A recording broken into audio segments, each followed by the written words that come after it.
تو دو احکام اسلام میں ایسے ہیں جس کی بظاہر کوئی لاجک سمجھ میں نہیں آتی اور اس میں آپ کو کیوں کی اجازت نہیں ہے. ایک قربانی ہے اور ایک حج ہے. حج میں بھی سارے کام اللاجیکل قسم کے کروائے جاتے ہیں آپ سے. دیکھو عبادت میں یہ سمجھ میں آتا ہے رکوع کرنا, ساری دنیا میں عبادت ہوتی ہے تو جھکتے ہیں نا اپنے معبودوں کے آگے, تو نماز میں ہم جھکتے ہیں, یہ اللاجیکل نہیں ہے, لاجک ہے اس کی, خدا کے سامنے سر رکھا ہوا ہے. لیکن حج میں کیا ہوتا ہے؟ حج میں آپ کو خوشبو لگانے کی اجازت نہیں ہے. حالانکہ اسلام تو نفیس مذہب ہے, وہ بدبو سے نفرت کرتا ہے. حج میں جتنا میلا کچیلا ہوگا, حدیث میں آتا ہے جتنا میلا کچیلا پرا گندا بکھرے ہوئے بال, اللہ کو وہ حاجی اتنا زیادہ محبوب. خذوا زینتکم عند کل مسجد, نماز کے لیے آؤ پراپر ڈریس میں آؤ, یہ لاجک کی بات ہے نا. لیکن حج میں جب آپ جاتے ہیں تو پراپر ڈریس, ابے سلاوا ڈریس انسلا ڈریس پراپر ہوتا ہے یا سلاوا ہوتا ہے؟ اسلام تو مہذب مذہب ہے. دنیا کو سلاوا لباس مسلمانوں نے پہننا سکھایا ہے. آپ ان یورپین اقوام کے ماضی کی طرف جاؤ گے تو پتہ نہیں کیا پہنتے تھے, یہ شگر ہے پہنتے تھے, یہ بھی غنیمت ہے. اور پیچھے جاؤ گے تو ہو سکتا ہے پہنتے ہی نہیں ہوں. تو تہذیب تو اسلام نے سکھائی ہے. لیکن حاجی کا 3 پیس سوٹ, ٹائی اور شیروانیاں اور کڑھائیوں والے کرتے اس سے اتروائے جا رہے ہیں. اسے کہا جا رہا ہے ایک ازار اور ایک چادر, اور اس میں بھی کندھا کیا رکھنا ہے, کھلا.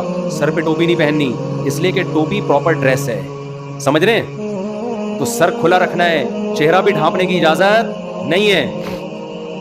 اور کمال کی بات یہ, وہاں عبادتیں دیکھو کیا ہو رہی ہیں, جاتے ہی بیت اللہ کے گرد گھومنا شروع کر دیا ہے بھائی. امر من الدیار دیار لیلا اقبل ذا الجدار وذا الجدار, یہ تو عاشقوں کا کام ہے. عاشقوں کے کام لاجک کے ہوتے ہیں, اللاجیکل ہوتے ہیں. اللاجیکل کام کرتا ہے عاشق.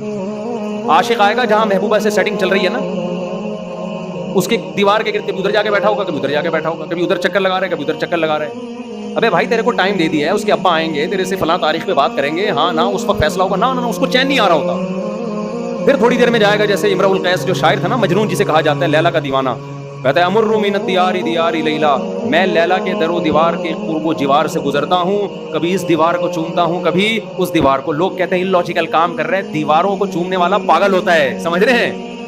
دیوار نے کیا دیا ہے تجھے؟ کہہ رہا ہے خدا کی قسم مجھے دیواروں سے محبت نہیں ہے, مجھے اس محبوب سے محبت ہے جو ان دیواروں کے پیچھے رہتا ہے. ان دیواروں کی نسبت محبوبہ کی طرف ہے, اس لیے مجھے دیواروں سے محبت. مسلمان یہی کام بیت اللہ کے ساتھ کرتا ہے, ان دیواروں کے گرد گھومتا ہے جو گارے اور مٹی کی بنی ہوئی دیواریں, اسی سیمنٹ سے بنی ہیں, اسی مٹی سے بنی ہیں, اور کوئی الگ سے کوئی مخلوق نہیں ہے. وہ ان کی ریپیئرنگ بھی ہوتی رہتی ہے. اینٹ گرتی ہے تو دوسری اینٹ لگا دیتے ہیں اسی سیمنٹ کی, اسی دیوار کی.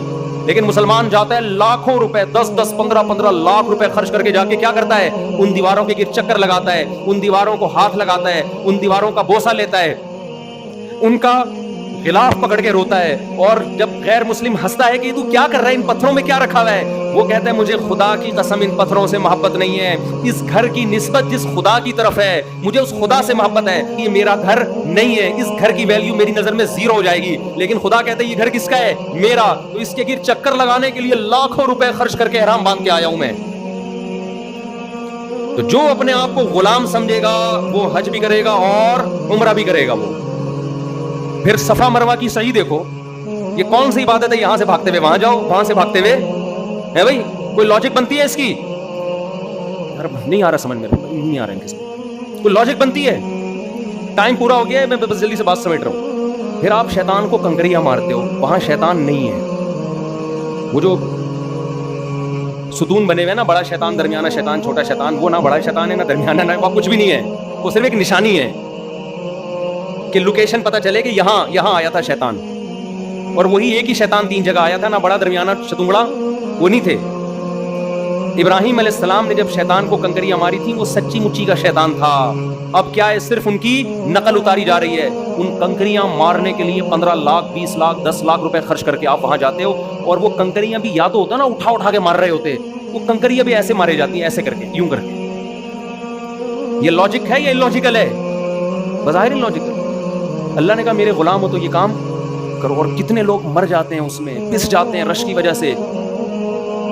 اور کمال در کمال یہ کہ جب سارے ارکان سے آپ فارغ ہو گئے, لاکھوں روپے خرچ کیے, عرفہ کا وقوف بھی ہو گیا, سب فارغ ہونے کے بعد اللہ کی طرف سے آپ کو پروٹوکول کیا ملتا ہے, ٹینڈ کرا دو. واہ بھائی، اے اللہ ہونا تو یہ چاہیے کہ اب یہاں کوئی ٹرانسپلانٹیشن کا ڈاکٹر بیٹھا ہوا ہو، جو میرے گر گئے ہیں بال وہ بھی واپس اگائے. لیکن اللہ کیا کرتے ہیں، ایسے آپ کے گھر میں کوئی اتنی دور سے مہمان آیا، آپ کے رشتہ دار ہیں امریکہ سے، آپ کی دعوت پہ، اور آپ نے ان سے بڑی محنت بھی لی. اب آپ نے کہا چلو یار میں نے مہمانوں کا اکرام بھی نہیں کیا، انہی سے الٹا کام لیا میں نے، تو اب جاتے ہوئے ان کو ذرا ہدیہ تحفے زیادہ دے دوں گا میں. تو اللہ ہدیہ اور تحفے کیا دے رہا ہے، واپسی پہ کیا کرنا ہے، ہینڈ کرا کے جانا. پرسنالٹی کی ایسی کی بولو تیسی. جو اونچے کالر والے لوگ ہیں نا ان کو حج سمجھ میں نہیں آئے، لیکن جو دیوانے ہیں جو کہتے ہیں ہمیں کس نے بنایا، اللہ نے، ہم غلام کس کے ہیں، اللہ کے، ان کے لیے حج سے زیادہ لذیذ عبادت کوئی بھی نہیں. کہتے ہیں لاجک کے کام تو بہت کر لیے ہم نے، اب خدا کو خوش کرنے کے لیے دیوانگی کا اظہار کریں گے، ہم دیوانہ پن دکھائیں گے.